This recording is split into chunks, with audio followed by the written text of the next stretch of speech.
Le président de la République reçoit les présidents des conseils régionaux.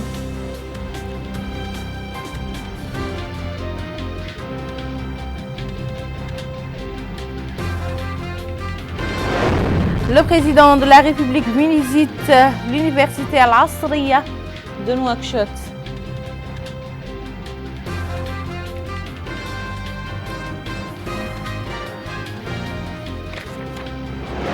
Le président de la République inaugure l'Institut supérieur pour l'enseignement de l'anglais.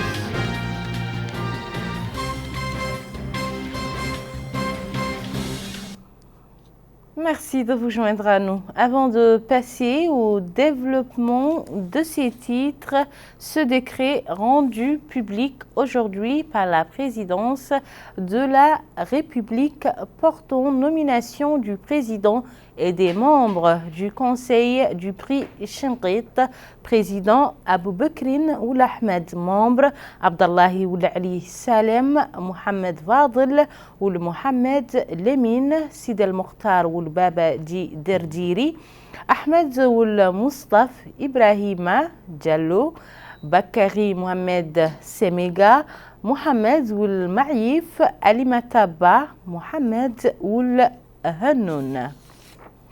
Alors, comme annoncé dans les titres, le président de la République, Mohamed Ould Abdelaziz, a reçu aujourd'hui les présidents des conseils régionaux dans les 13 wilayas du pays. Cette audience était l'occasion pour les présidents des conseils régionaux, a dit leur collègue Mohamed Ould Brahim Ould Seyid, président du conseil régional du Trarza, d'exprimer au chef de l'État leur gratitude pour la confiance qu'il a placée en eux lorsqu'il les a choisis pour se présenter à la présidence des conseils régionaux des wilayas à l'occasion des dernières élections législatives, régionales et municipales. Ajoutons que le président de la République les a informés qu'un décret sera rendu public prochainement renfermant les prérogatives des conseils régionaux conformément à la loi créant ces conseils. Enfin, il a indiqué que le président de la République a affirmé que la décision de créer les conseils régionaux et de les doter des compétences nécessaires est irréversible, précisant que cela exige une grande responsabilité, une persévérance et un travail soutenu pour la réalisation des aspirations des citoyens à travers le rapprochement des services de ces derniers partout où ils se trouvent au lieu de se rendre dans la capitale pour demander n'importe quel service comme c'était le cas dans le passé. Le président de la République était ce matin l'hôte de l'université Al-Asriya de Nouakchott. C'est une visite qui lui a permis de s'informer sur le fonctionnement des différentes structures de l'université ainsi que les prestations qu'elle offre aux étudiants. Et c'est un compte-rendu de Bokar Belaba. M. Mohamed Ould Abdelaziz à l'université de Nouakchott Al-Asriya a comporté le centre de services universitaires, la bibliothèque et des facultés relevantes de l'université. Ainsi, il a été édifié sur les missions assignées à l'université, ses équipements, ses moyens et les services qu'elle dispense aux étudiants. L'université de Nouakchott Al-Asriya a été créée en juin 2016 suite à la fusion entre l'université de Nouakchott et l'université des sciences, de technologie et de médecine. Elle renferme 5 établissements. Sa mission est de contribuer au rayonnement scientifique, technologique et culturel de la Mauritanie à travers le développement de la science et des connaissances, des formations initiales et professionnelles et des formations continues. Sa mission est de contribuer au rayonnement scientifique, technologique et culturel de la Mauritanie à travers le développement de la science, ainsi que des formations initiales et continues. À cela s'ajoute la délivrance de diplômes reconnus, le développement de la recherche scientifique et la préparation des jeunes diplômés à l'insertion dans la vie professionnelle. Ainsi, le ministre de l'Enseignement supérieur et de la Recherche scientifique et des technologies de l'information et de la communication, Dr Sidi Ould Salem, a déclaré que le secteur de l'enseignement supérieur est un puissant levier du développement global durable. Il a ajouté que l'enseignement supérieur a constitué un axe essentiel qui a bénéficié de la part belle dans les réformes et évaluations menées dans le cadre de la stratégie de l'emploi et de la formation. En d'autres termes, le secteur de l'enseignement supérieur s'est résolument engagé dans des réformes de nature à se mettre au diapason des besoins du marché de l'emploi. Pour cela, une stratégie claire a été définie pour mettre en place des enseignements de qualité dont l'objectif est de former des ressources humaines de haut niveau. Dr Sidi Ould Salem a souligné que le président de la République a défini une politique visant à rendre l'Internet à haut débit à tous les citoyens et promouvoir l'accès au savoir. Il a indiqué que la construction de 1600 km de fibres optiques permettra de fournir le haut débit dans tous les pays. Pour la directrice des projets éducation et formation, Maïmouna Mintitaqi, l'université de Nouakchott Al-Asriya est un pôle vivant pour l'enseignement supérieur et offre aux étudiants l'opportunité de se mouvoir dans un environnement pédagogique moderne et adapté aux évolutions du monde. Le directeur du Centre national des œuvres universitaires, Salahaddin Ould Mohamed Habib, a indiqué que l'université dispose d'un restaurant d'une capacité de 1500 étudiants qui peut atteindre 4000 en tenant compte des fréquentations. Ensemble, la mission de formation initiale ou continue de l'université de Nouakchott Al-Asriya ainsi que la recherche scientifique prend en considération les besoins prioritaires pour le développement social en coopération avec les acteurs économiques. Dans la foulée de cette visite de terrain, le président de la République, Mohamed Ould Abdelaziz, a inauguré l'Institut supérieur pour l'enseignement de la langue anglaise dans la Muqata'a de Tavraq Zena.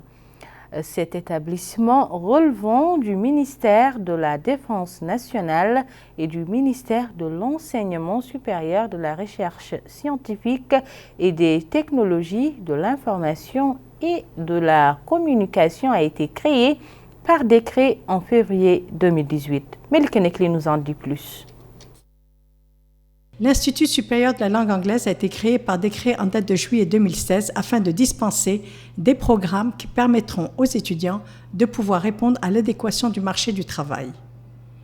La priorité donnée à la jeunesse et à son éducation s'est illustrée par la coupure du ruban symbolique par le président de la République, M. Mohamed Ould Abdelaziz, donnant ainsi le coup d'envoi du fonctionnement de la nouvelle extension de l'Institut supérieur de la langue anglaise relevant du ministère de l'Enseignement supérieur, de la Recherche scientifique et des technologies de l'information et de la communication.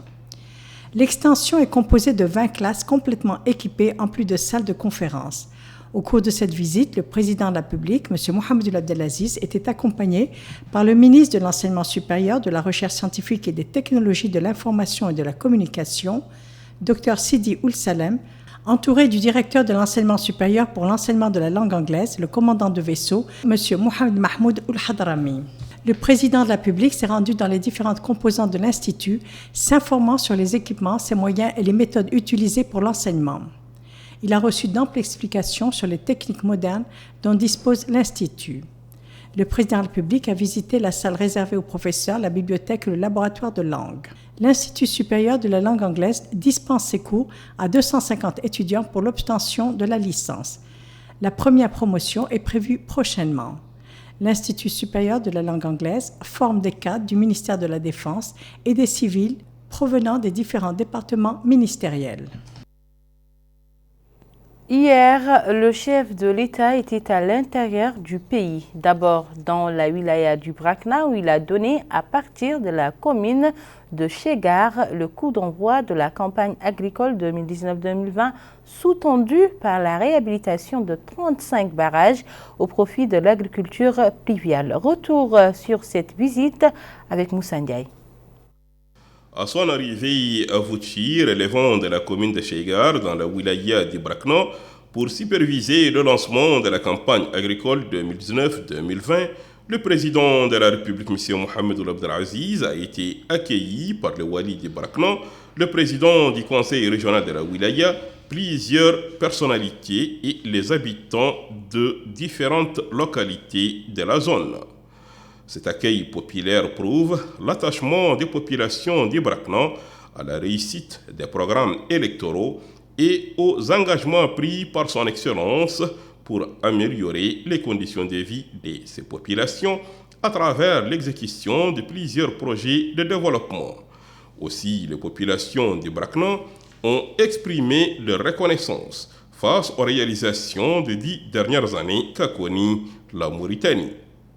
Pour illustrer la reconnaissance des populations d'Ibrakna avec des faits concrets, le président de la République, son Excellence M. Mohamed Ould Abdelaziz, a choisi le barrage de la localité de Vouchi pour donner le coup d'envoi officiel de la campagne agricole 2019-2020. Ce barrage figure parmi les 35 barrages dans les wilayas agricoles actuellement en réhabilitation sur fonds propres de l'État. Il couvre une superficie de 64 hectares réservés aux cultures locales.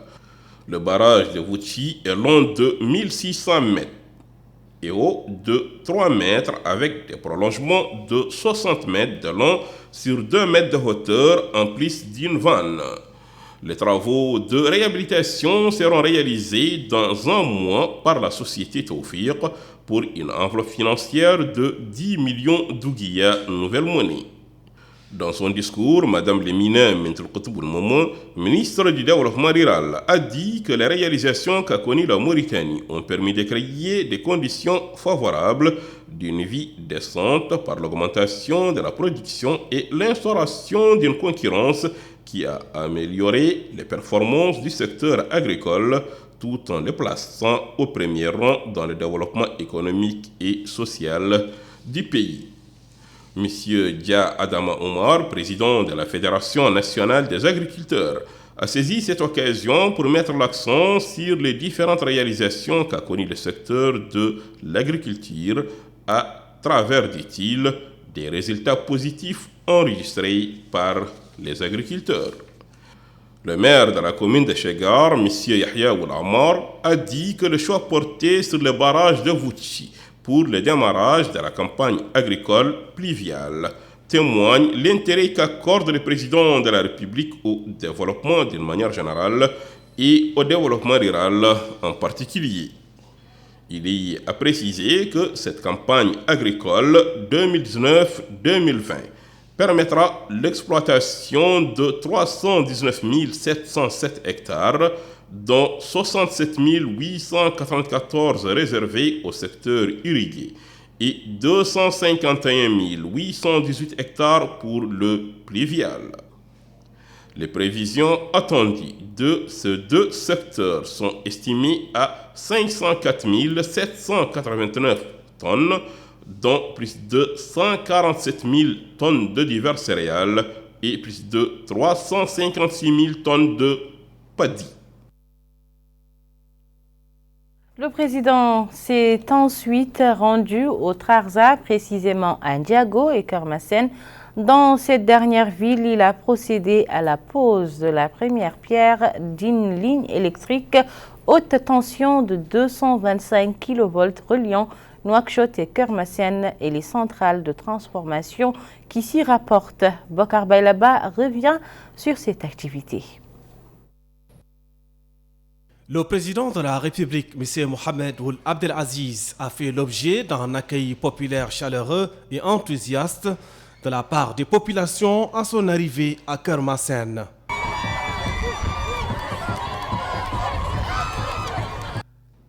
Puis, il est allé poser la première pierre de la construction d'une ligne électrique de 225 kV reliant Nouakchott et Kermassène et les centrales de transformation associées. Coût du projet 1,630 milliard de nouvelles ouguiyas. Il est financé conjointement par l'État mauritanien et le Fonds arabe de développement économique et social FADES. Le projet sera réalisé sur une période de 18 mois. Pour le ministre du Pétrole, de l'Énergie et des Mines, Mohamed Ould Abdel Fattah, Ce projet vise à développer les échanges électriques avec les pays voisins et garantir l'approvisionnement en énergie électrique et renforcer l'alimentation des infrastructures comme le port de Ndiago et la station de Beninaji, en plus du développement des activités économiques et les lignes de liaison et de la valorisation des potentialités énergétiques nationales en gaz et en énergie renouvelable. De son côté, le maire de la commune de Kermassen, Ishaq Mohamed Askar, a exprimé la joie des habitants pour la réalisation de cet important projet qui aura, a-t-il dit, des répercussions positives sur la vie des populations, rappelant les nombreuses réalisations dans la Muqata de Kermassen, route bitumée, aménagement agricole, électrification, entre autres. Sur la route vers le port multifonctionnel de Ndiago, là aussi, les populations ont réservé un accueil populaire très chaleureux au président de la République.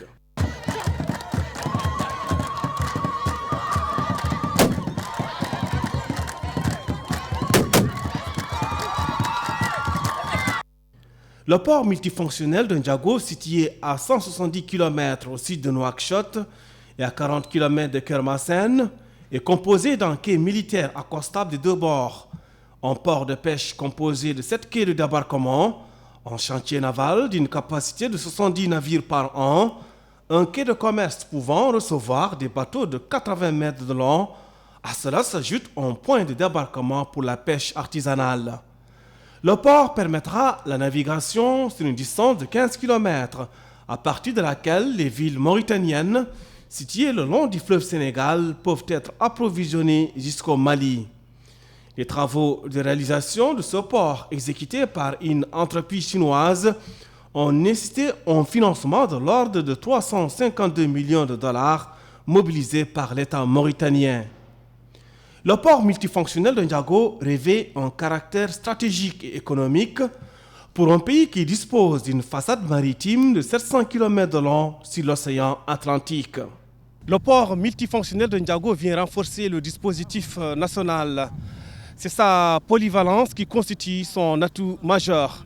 Boka Bailaba, depuis Ndiago, pour la télévision Al-Mauritania.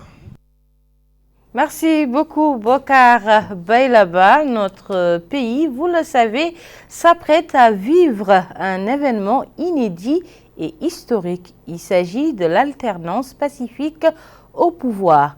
Dans exactement 9 jours, le président sortant, Mohamed Ould Abdel Aziz, passera le témoin à son successeur, Mohamed Ould Cheikh Mohamed Ahmed El Ghazouani, élu démocratiquement à l'issue des élections présidentielles du 22 juin dernier avec plus de 52% des suffrages exprimés. Nous avons ce soir le privilège d'accueillir sur ce plateau M. Moussa Cheikh Sidia Tandian, analyste politique, pour débattre justement de cet événement majeur. Monsieur Tandian, bonsoir. Bonsoir. Merci d'avoir répondu à notre invitation. La première question qui me vient à l'esprit, c'est en tant qu'analyste politique, quelle lecture faites-vous de cette alternance qui va intervenir au sommet de l'État? Autrement dit, est-ce que cela reflète la maturité démocratique de notre pays? Bonsoir à tous. Merci en tout cas de me donner l'opportunité de m'exprimer sur des questions cruciales du moment. Et faire une lecture justement du tournant démocratique que traverse notre jeune nation me ramène essentiellement à me focaliser sur le point le plus culminant de l'action, à savoir le passage du pouvoir d'un président civil à un autre président civil. Pour quelqu'un justement qui connaît bien le peuple mauritanien, il sait que malheureusement, depuis les indépendances jusqu'au jour d'aujourd'hui, il y a eu très peu de passages justement de la magistrature suprême de manière assez pacifique comme il l'a été cette fois-ci. Et pour en revenir au contexte de ces élections, il y a un élément qu'il ne faudrait justement pas négliger. C'est celui du contexte exactement, où le président de la République a été en tout cas accompagné d'une campagne d'ovation, l'exhortant à se présenter, à briguer un troisième mandat. Ce que, heureusement, par maturité politique, il n'a pas accepté. Et ça, c'est un fait nouveau ici en Mauritanie. Et il faudrait le souligner et que son Excellence, le président Mohamed Ould Abdel Aziz, en soit félicité ici. Maintenant, il y a eu ces élections qui se sont déroulées en général de manière très calme.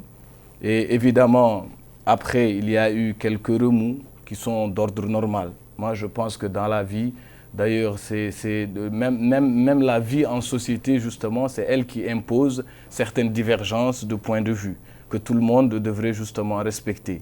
Mais l'essentiel est que, alhamdoulilah, tous les candidats qui ont en tout cas participé à ces élections ont fait preuve de maturité, ils ont dépassionné le débat, et alhamdoulilah, il s'en est suivi ce calme, qu'ils en soient aussi félicités, parce que ce n'est vraiment pas n'importe quoi.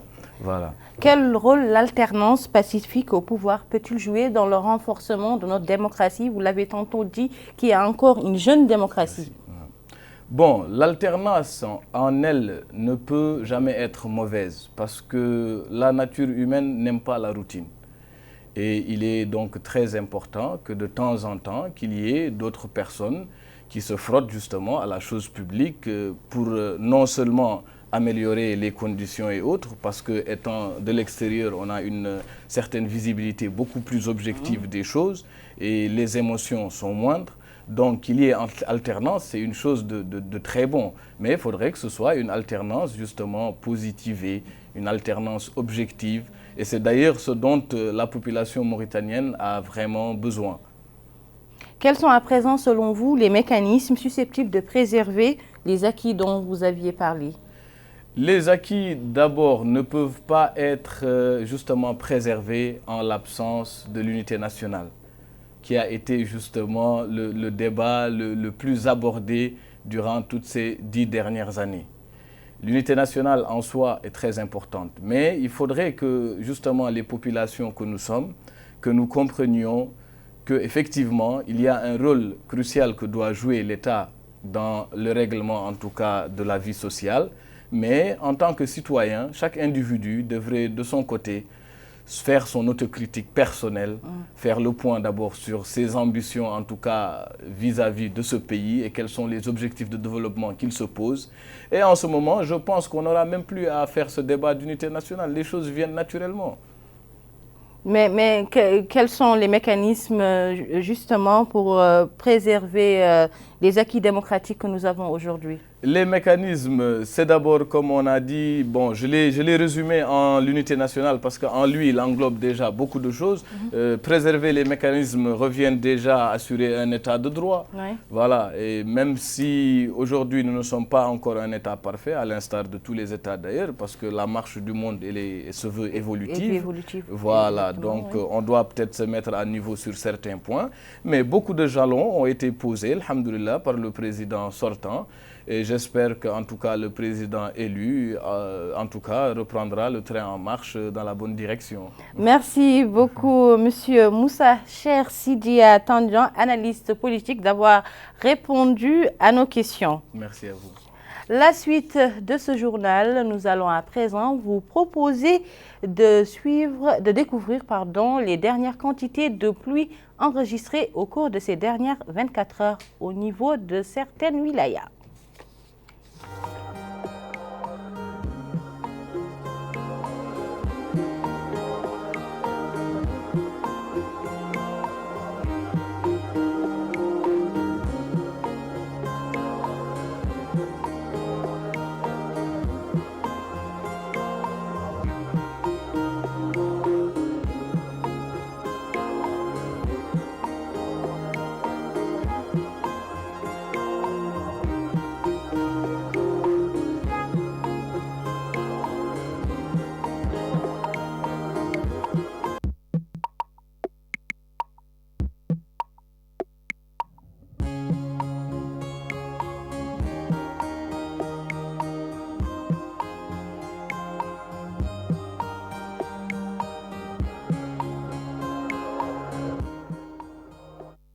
L'actualité nationale marquée au volet de la santé par un atelier de réflexion sur l'introduction de nouveaux organigrammes du ministère de la Santé.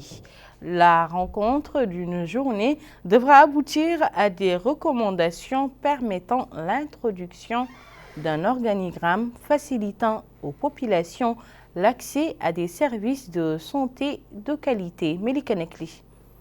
Atelier de réflexion organisé par le département de la santé avec le soutien de ses partenaires techniques et financiers a pour objet l'introduction d'un nouvel organigramme du ministère de la Santé. Cette rencontre d'une journée devrait aboutir à des recommandations permettant l'introduction d'un organigramme facilitant aux populations l'accès à des services de santé de qualité. Ouvrant la réflexion, le secrétaire général du ministère de la Santé, M. Ahmed Salim Oulbouhadda, a précisé que les participants se pencheront sur les conclusions d'une étude réalisée dans le domaine par des spécialistes en la matière. Il a enfin appelé les participants à sortir avec une formule claire et réalisable d'un nouvel organigramme très efficace et définissant le cahier de charges de toutes les directions centrales et régionales. Les travaux de cet atelier de réflexion ont été marqués par la présentation de communications portant notamment sur la problématique, les objectifs et les résultats attendus de l'atelier. De nombreuses interventions et d'intenses débats s'en sont suivis. Le but ultime étant de faciliter l'accès aux populations de services de santé de qualité.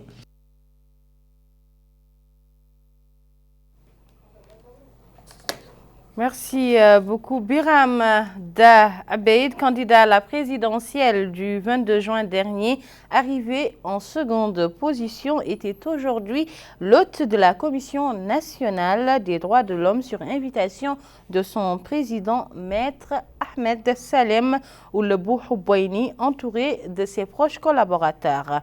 Les deux hommes ont échangé sur l'ensemble des questions relatives aux droits de l'homme et la nécessité d'engager des assises nationales en vue de résoudre de façon consensuelle tous les problèmes susceptibles de diviser les Mauritaniens. Le président de la SNDH a profité d'un échange d'allocutions pour assurer que son institution demeure au service des citoyens sans distinction. Nous l'écoutons. Aujourd'hui, nous sommes honorés d'obtenir le soutien du président Biram au combat de la Commission nationale des droits de l'homme pour cultiver les valeurs de l'égalité, les valeurs de la paix, les valeurs de la tolérance et du respect de l'autre à travers le dialogue et le débat. Vous savez, le racisme, l'extrémisme et le terrorisme se construisent à partir de préjugés et de représentations erronées de l'autre. Il faut déconstruire ces préjugés à travers le dialogue. Lorsque notre regard est un regard positif sur l'autre qui est différent, la cohésion sociale s'en trouve renforcée. Tous les pays du monde ont connu des violations graves des droits de l'homme. La torture, l'esclavage, les procès inéquitables, les exécutions extrajudiciaires, l'exploitation. Dans tous les pays du monde, des citoyens ont fait du tort à d'autres citoyens. Dans tous les pays du monde, des États ont dû faire du tort à un moment donné à certains de leurs propres concitoyens. Mais justement, l'esprit de la démocratie, c'est de gérer pacifiquement les dissensions. Un pays qui discute pacifiquement, de manière forte, des questions essentielles est dans la démocratie. Nous voulons que la Commission nationale des droits de l'homme, cette institution constitutionnelle en charge de la promotion et la protection des droits de l'homme, soit le lieu du débat permanent sur toutes les questions nationales sans distinction. Les bases d'une paix durable se construisent là où il y a le respect de la dignité humaine. Enfin, permettez-moi, Monsieur le Président, de vous renouveler mes remerciements et de vous confirmer que la Commission nationale des droits de l'homme jouera pleinement son rôle en tant que structure indépendante au service des droits de l'homme en Mauritanie, et au service de tous les citoyens sans aucune distinction, et vous confirmez également notre disponibilité pour être un acteur de tous les dialogues qui vont se passer dans notre pays dans les jours à venir. De son côté, le président Biram Da Abeid a remercié le président de la Commission nationale des droits de l'homme pour cette invitation qui intervient, a-t-il dit, dans un contexte où tous souhaitent le rapprochement entre les Mauritaniens. Nous voulons le rapprochement entre toutes les Mauritaniennes et tous les Mauritaniens, entre toute la classe politique, toute la société civile, le rapprochement des Mauritaniens pour préparer une nouvelle phase de cohabitation entre les Mauritaniens, de concertation, surtout une phase d'entente sur toutes les questions qui ont divisé auparavant les Mauritaniens. Nous sommes en droit d'espérer, de réaliser cet exploit ici pour notre pays. La Mauritanie, il y a beaucoup de questions qui divisent les Mauritaniens et qui ont divisé les Mauritaniens. On doit en profiter dans cette phase de changement, dans cette phase d'alternance, pour essayer de créer les conditions pour la concertation entre les Mauritaniens en vue de traiter sans tabou toutes les questions des droits de l'homme, les questions de la démocratie, de l'état de droit, les questions de l'entente entre les Mauritaniens. Démystifier ces questions et organiser des assises nationales où tous les Mauritaniens vont accepter de regarder en face leurs problèmes et de faire le nécessaire qui les amène à avoir une démocratie, un état de droit, un environnement politique et de droits de l'homme où les principes qui fondent la réconciliation entre les Mauritaniens, qui fondent le droit entre les Mauritaniens, seront fêtés et enracinés. Nous pensons que tous les acteurs de la vie politique et civile doivent s'engager dans cette entreprise, et la Commission nationale des droits de l'homme, qui est une institution constitutionnelle des droits de l'homme, est la première indiquée à s'investir, voilà, dans cette œuvre nationale. L'actualité nationale, c'est aussi cet atelier de réflexion sur l'influence du genre et le rôle de la femme dans la prévention de la radicalisation et la lutte contre l'extrémisme violent en Mauritanie et au Sahel. L'objectif de cet atelier organisé par le ministère des Affaires sociales, de l'enfance et de la famille, en collaboration avec l'USAID, vise à créer un espace de partage de connaissances et de dialogue permettant d'engager les actions concrètes capables d'endiguer le phénomène de l'extrémisme violent. Enfin, le Musée national a abrité ce matin un colloque organisé par l'Union des écrivains littéraires de Mauritanie sous le thème « Contribution de la femme sur la scène littéraire mauritanienne ». La manifestation a donné lieu à une conférence de l'écrivaine et journaliste Hawa Meiloud, dans laquelle elle a exposé les modèles de la production poétique de la femme mauritanienne. Pour sa part, le président de l'Union des écrivains et littéraires mauritaniens, Dr Mohamedou Oul-Lahdane, a précisé que certains poèmes féminins extrêmement bons et qui traitent des actualités sont attribués à tort à des hommes. Voilà, et ce journal est à présent terminé. Je vous en rappelle les titres. Le président de la République reçoit les présidents des conseils régionaux.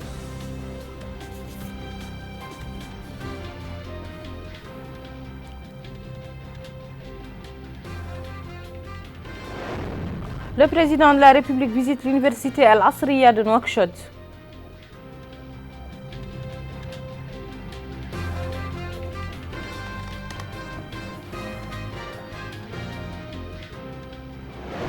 Le président de la République inaugure l'Institut supérieur pour l'enseignement de l'anglais.